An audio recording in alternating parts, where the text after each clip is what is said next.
Assalamualaikum, selamat siang. Hari ini kita kuliahnya lewat video pembelajaran saja, karena ada acara yang tidak bisa Ibu tinggalkan. Hari ini kita bahas mengenai menemukan peluang usaha. Oke, formulasi peluang usaha. Yang pertama itu adanya informasi, kemudian mengenai usaha. Setelah itu adanya tim untuk mulai usaha, kemudian adanya kreativitas. Nah, ini memulai langkah pertama untuk menemukan informasi peluang usaha. Nah, di sini akan dapat peluang usaha ya. Kemudian pendekatan yang pertama adanya permintaan pasar. Nah, itu di situ ada gambar kue ya. Kalau udah kue ini pasti orang mikirnya sebelum lebaran, pas hari belum puasa itu udah mulai tuh. Nah, permintaan akan kebutuhan kue misalnya. Kemudian ada lagi yang namanya penawaran. Nah, biasanya kalau ada permintaan pasti ada penawaran. Ya, hukum ekonominya sudah seperti itu. Di sisi permintaan, orang bisa menciptakan alat pemuas kebutuhan yang belum tersedia. Nah, itu gambar pesawat yang bisa meluncur di air. Kemudian ada kebutuhan yang terpenuhi tapi masih sebagian. Kemudian ada kebutuhan inti sudah terpenuhi tetapi belum memuaskan. Nah, ini gambarnya kira-kira. Kemudian dari sisi penawaran, adanya bakat, minat, kemudian kemampuan. Tuh sisi penawaran. Jadi kalau tadi permintaan karena ada orang butuh alat untuk memuas kebutuhan tapi karena belum ada. Oke, kemudian ada tapi masih terpenuhi sebagian. Kemudian ada yang sudah terpenuhi tapi belum memuaskan. Nah, muncullah sisi penawaran. Penawaran itu bisa keluar dari karena adanya bakat, kemudian minat dan kemampuan. Salah satu cara mengasah kemampuan yaitu dengan kita berkuliah, ya kan? Kemudian diidentifikasi setiap peluang usaha yang ada. Nah, kita seleksi peluang usaha yang ada, kita seleksi. Kemudian kalau buang peluang usaha yang kurang menguntungkan, kaji peluang usaha yang bisa menguntungkan. Kemudian tentukan peluang usaha yang paling menguntungkan buat Anda laksanakan, disusun rencana usaha, kemudian laksanakan usaha real. Kenapa perlu disusun rencana? Karena sesuatu tindakan, apalagi tindakan besar, harus perlu perencanaan. Nih, pertama yang kita harus rencanakan itu memilih lokasi usaha. Perhatikan ketersediaan bahan mentah. Kan tidak mungkin kita membuka usaha yang lokasi bahan mentahnya jauh. Kenapa demikian? Karena akan menambah biaya operasional, ongkos pengiriman bahan baku ke tempat kita usaha, ya kan? Kemudian, jumlah bahan mentah yang dibutuhkan itu akan berpengaruh tuh, jumlah bahan mentah yang dibutuhkan, kualitas bahan mentah yang dibutuhkan, kesinambungan persediaan bahan mentah, kemudian harga. Ini faktor-faktor ini harus diperhitungkan. Karena gini, kalau baru memulai biasanya kan jumlah kebutuhan bahan baku masih sedikit. Nah, kalau usaha sudah mulai berkembang, itu otomatis kita akan produksi lebih banyak kan. Nah, itu jumlah bahan baku yang diperlukan, kualitasnya juga perlu dipertimbangkan. Harus yang kualitas terbaik kalau kita mau hasil usaha kita, produk kita juga baik. Kemudian kesinambungan, terus menerus ada bahan baku mentahnya, kemudian harganya. Jangan sampai kita sudah naruh harga 100.000 misalnya, ternyata harga bahan baku di 90.000, kan terlalu mepet. Kemudian tenaga kerja, harus dipertimbangkan juga tenaga kerjanya mau diambil dari mana. Setelah itu transportasi si tenaga kerja juga dipertimbangkan. Kalau mau buka usaha jauh dari pemukiman penduduk, kita harus pertimbangkan transportasi si pekerja ya. Kemudian sumber energinya dari mana? Apakah dari PLN atau dari tenaga diesel? Itu juga diperhatikan dalam membuat usaha. Kemudian peraturan yang berlaku di lokal maupun nasional. Nah, ini biasanya kayak seperti perizinan, pajak dan segala macam. Kelegalitasan sebuah usaha itu juga perlu diperhatikan. Kemudian sikap masyarakat setempat. Nah, kalau lingkungan usaha kamu berada di pemukiman juga harus perhatikan. Kan nggak mungkin rasanya, contoh ya, kamu mau buka usaha peternakan ayam, kamu taruh di tengah pemukiman penduduk, kan nggak mungkin. Nah, pasti banyak yang komplain baunya, lalatnya, segala macam ya kan. Nah, terus kalau kamu buka usaha kuliner misalnya, di antara sudah banyak di sana usaha kuliner yang ada, kan nggak mungkin kamu masuk lagi. Kamu harus cari tempat yang lebih strategis. Kemudian iklim setempat juga mempengaruhi ya. Kalau wilayahnya lokasinya sering banjir atau suhunya terlalu panas ekstrim atau dingin yang ekstrim juga perlu diperhatikan untuk memulai tempat usaha. Yang paling kalau di Indonesia kayaknya karena cuman aja 2 musim, musim kemarau dan musim hujan, yang ditakutkan itu banjir kayaknya ya. Nah, ini perencanaan usaha masuk ke bisnis plan. Semangat, pasti bisa. Yang pertama, kita harus melakukan persiapan analisis peluang usaha. Pertama, teliti luas usaha yang dipilih, kapasitas jumlah bahan baku, jumlah produk, jumlah karyawan, jumlah mesin, jumlah peralatan. Perlu dipertimbangkan. Kemudian yang kedua, bentuk usaha yang dipilih. Apakah manufaktur, pengemasan, jasa, perdagangan, agribisnis, franchise, waralaba, dan lain-lain. Pertimbangan juga. Kemudian jenis usaha yang ditekuni, apakah formal atau informal. Yang keempat, mengenal informasi usaha yang diterima. Data dan fakta tentang usaha sebagai informasi. Kamu harus tahu informasi yang harus diberikan kepada konsumen. Orang, apalagi kalau dapat konsumen yang orangnya detail, kita harus bisa menyampaikan informasi mengenai apa produk yang kita sampaikan. Kemudian miliki peta peluang usaha yang menguntungkan. Pemetaan atau pengelompokan usaha pada bidang tertentu dipetakan. Kemudian business plan adalah sebuah selling dokumen, data penjualan yang mengungkapkan daya tarik dan harapan sebuah bisnis kepada penyandang dana. Jadi kalau kamu mau cari investor, kamu mau mengajukan proposal untuk supaya investor mau mendanai usaha kamu, itu tadi harus dibuat datanya nih, bisnis plan-nya, proposal lah, seperti proposal.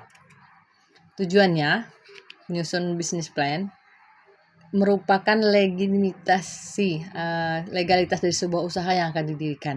Jadi biar orang percaya, orang perlu tahu segala sesuatu tentang perusahaan Anda sehingga tertarik untuk bekerja sama, ya kan?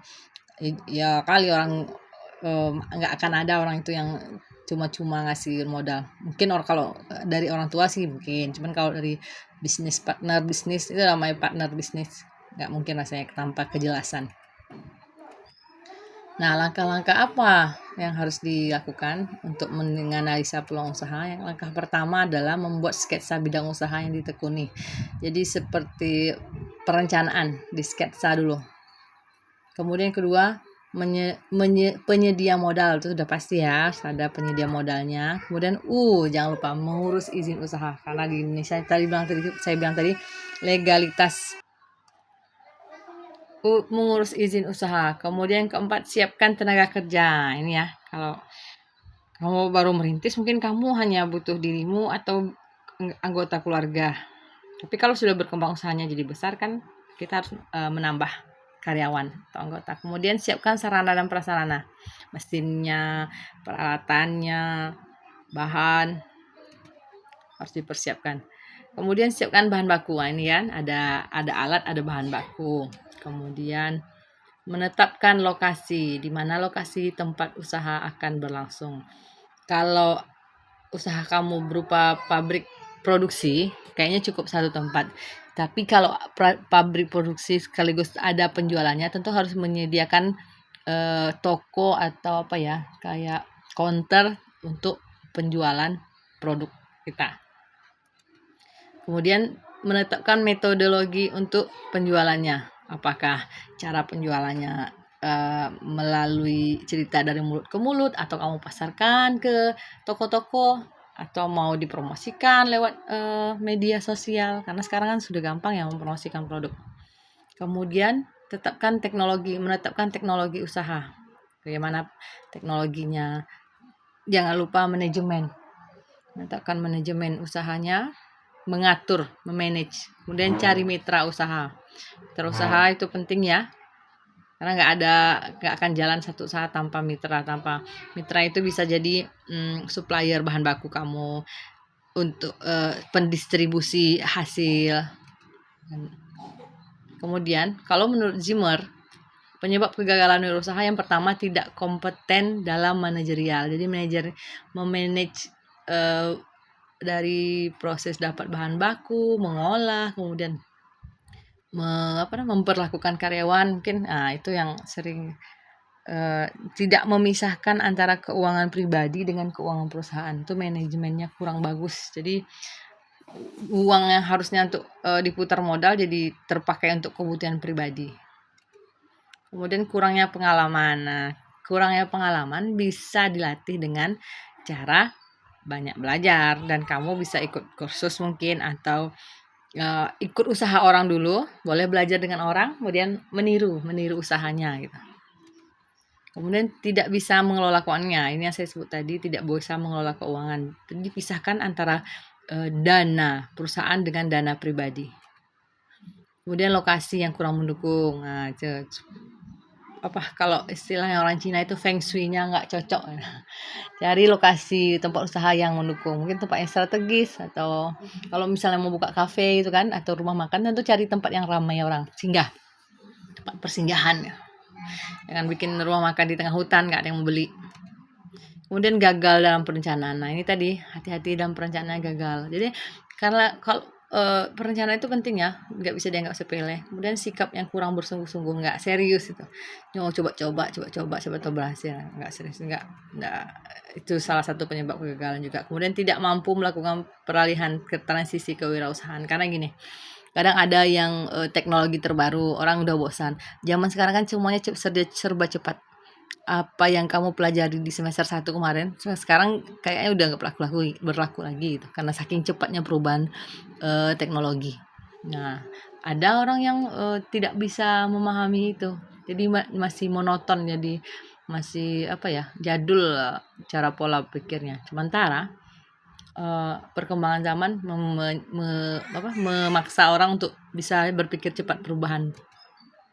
Kemudian kurangnya pengawasan peralatan. Ini hati-hati, peralatan rusak yang harus di maintenance, harusnya diservis setiap 3 bulan sekali, diabaikan. Nanti aja lah, tunggu 6 bulan, tunggu udah rusak, Nah itu juga membahayakan ya, karena memperbaiki barang mesin yang sudah rusak parah akan lebih banyak jatuh modalnya kan. Sama seperti kita kalau punya kendaraan, kan ada batas waktu servis rutinnya, berapa ribu kilometer harus ganti oli, berapa ribu kilometer harus bersihkan segala macamnya di mesinnya. Kalau orang yang cek aja sama kendaraan itu kan biasanya ada tunggu sampai nggak bisa jalan lagi mobil atau motornya baru. Itu yang seringnya terjadi. Jadi di dalam modal kita tadi disisipkan juga dana untuk untuk maintenance rutin. Nah, di sini kamu bisa temukan peluang usahamu. Banyak ide peluang usaha yang bisa kita kembangkan di sekitar kita. Saya kasih contoh ya. Bisnis kue basah misalnya. Itu kayak jualan kue pagi-pagi untuk sarapan pagi. Nah, itu nggak bisa dianggap sepele loh. Banyak loh keuntungan jualan kue. Kalau dipikir capek jam 2 subuh mereka sudah mulai masak kan, di saat orang masih tertidur pulas. Ibu-ibu atau yang bikin usaha kue-kue untuk sarapan pagi itu udah mulai tuh bergoyang di dapur. masak di dapur untuk menyediakan sarapan pagi kita. Jadi jam 6 pagi mereka udah standby di pinggir jalan menjajakan kue kan. Kemudian yang kedua menjual pulsa, token listrik dan paket internet. Nah, ini bisa kita lakukan nih kan nggak perlu buka counter nih. Apalagi sekarang modal mobile banking. Nah, kalau jual pulsa, ingat jangan pernah menghutangkan jualan kamu. Jualan pulsa token listrik ini, token internet itu cuman untungnya paling cuman 2.000, 3.000. Paling besar 5.000 satu ini ya, satu paket gitu. Kalau kamu hutangin ke temanmu, dia bisa gitu tuh penyakitnya. Kalau dihutangin udahlah, modal susah modalnya, untungnya nggak dapat. Ingat pesan saya, jangan sekali-kali menghutangkan untuk barang jualan yang dapat untungnya receh ya. Kemudian menjual kerajinan tangan misalnya, bisa itu apa contohnya kerajinan tangan ya, gerabah, bikin bunga-bunga. Nah, besok kan ada acara wisuda tuh, ada orang bikin bunga, buket bunga. Itu salah satu ide yang bisa dibuat untuk dijual. Kemudian jasa menjahit. Nah, ini kalau menjahit kan harus punya keahlian menjahit, ikut kursus menjahit. Kemudian jangan salah loh, jahit baju itu juga mahal jasanya ya. Kayak bikin baju konveksi Anda tuh aja kan kelihatannya sepele, ternyata jasa menjahit baju juga lumayan gitu untungnya. Kemudian jasa cuci motor atau mobil. Nah, ini nih di daerah. Kalau di Kerinci laku nih, karena Pangkalan Kerinci kan kota berdebu. Sebentar aja baru keluar rumah tuh motor sama mobil udah berdebu, bekapang. Jadi harus sering dicuci. Kemudian bisnis makanan ringan, cemilan-cemilan, snack-snack, bisnis busana nih bisa. Sekarang orang bisnis busana nggak perlu buka toko loh, bisa bisnis dari rumah. Nah, kan banyak tuh model orang jualan di live di TikTok, di Shopee, bisa tuh. Kemudian usaha barbershop atau salon, kalau yang laki-laki misalnya barbershop ya, salon untuk yang perempuan. Kemudian bisnis mainan anak, sewa main anak tuh, sewa odong-odong di taman kreatif, di gerai makanan tuh ada. Itu bisa juga kan dijadikan salah satu bisnis. Kemudian usaha pet shop, jualan tuh di seberang kampus kita, di seberang SPBU ada toko pet shop khusus. Kalau yang mereka nggak hobi pelihara hewan ya nggak akan lihat. Cuman kalau yang hobi pelihara kucing misalnya, kucing, anjing atau hewan-hewan yang lucu-lucu itu sangat setiap langganan ya beli makanan kucingnya. Kemudian usaha rental mobil. Nah, ini butuh modal agak besar ya. Setidaknya kan kamu harus punya mobilnya. Cuman ini risikonya besar juga nih kalau seringnya terjadi penggelapan mobilnya dicuri atau dibawa kabur keluar kota itu. Kemudian wedding organizer. Nah, ini juga perlu wedding organizer, apa namanya istilahnya? Orang yang membantu pelaksanaan pernikahan, bikin acara, bikin rondo acara ya. Ini juga besar nih untungnya nih. Mereka patok harga, kemudian pakai paket segala macam itu. Kemudian usaha galon air minum, ini juga banyak nih ya.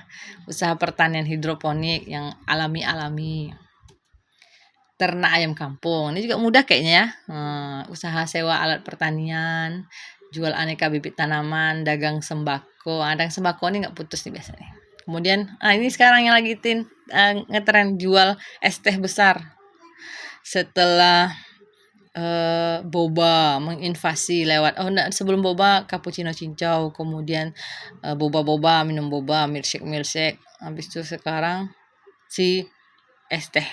Nah, tahun es teh ini kayaknya agak lama nih bertahan karena harganya murah meriah dan bikin segar kan. Kemudian warung kopi, itu beberapa contoh usaha yang bisa kamu tiru. Nah, untuk tugas minggu ini saya minta Anda temukan ide usaha apa yang mau Anda buat. Nanti silakan dibuat di satu halaman. Silakan menghayal, ceritakan apa yang akan Anda bisnis peluang usaha kamu. Oke, saya tunggu tugasnya sampai hari Jumat depan. Oke, demikian kuliah hari ini. Assalamualaikum warahmatullahi wabarakatuh.